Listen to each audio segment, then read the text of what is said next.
কাকা কতক্ষণ হবে খেলা? এই তো বাবা মা আউট হলেই।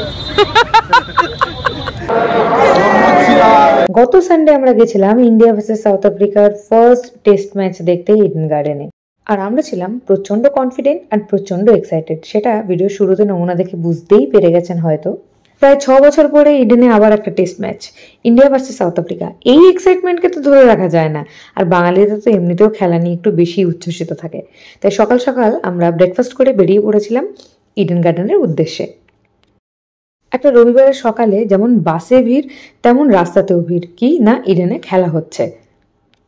ইডেনে খেলার সাথে সাথে মেলাও বসে। চারিদিকে নানান প্লেয়ার্সদের নাম লেখা টি শার্ট, টুপি, ফ্ল্যাগ, তার সাথে গালে পেন্ট করে দেওয়ার জন্য সব কালার নিয়ে দাঁড়িয়ে থাকে।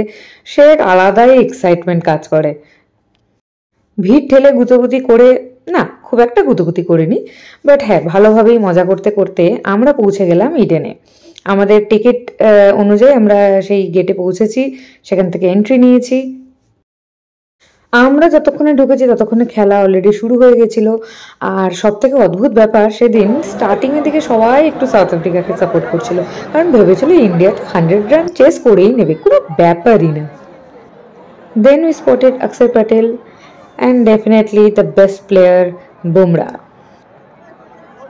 প্রচণ্ড গরম লাগছিল, তাই একটু রিফ্রেশমেন্টের জন্য কোল্ড ড্রিঙ্কই একমাত্র ভরসা ছিল। সাউথ আফ্রিকার উইকেটগুলো যখন পড়ছিল আমাদের বিশাল মজা হচ্ছিল যে এই তো এইবারেই আমরা জিতে যাব।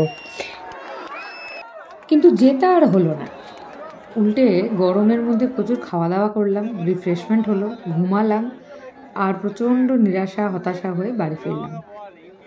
তবে খেলাতে তো হার জিত থাকেই, পার্ট অফ দ্য লাইফ। তো সেটাকে মেনে নিয়ে এগিয়ে যেতে হবে। সামনে আরও অনেক ম্যাচ আছে, আশা করি ইন্ডিয়া ভালো খেলবে, ভালো পারফর্ম করবে আর জিতবে। আর হ্যাঁ, আপনাদেরকেও বলে রাখি, আপনারাও কিন্তু হাল ছেড়ে দেবেন না জীবনে কোথাও হেরে গেলে। কি মনে থাকবে তো?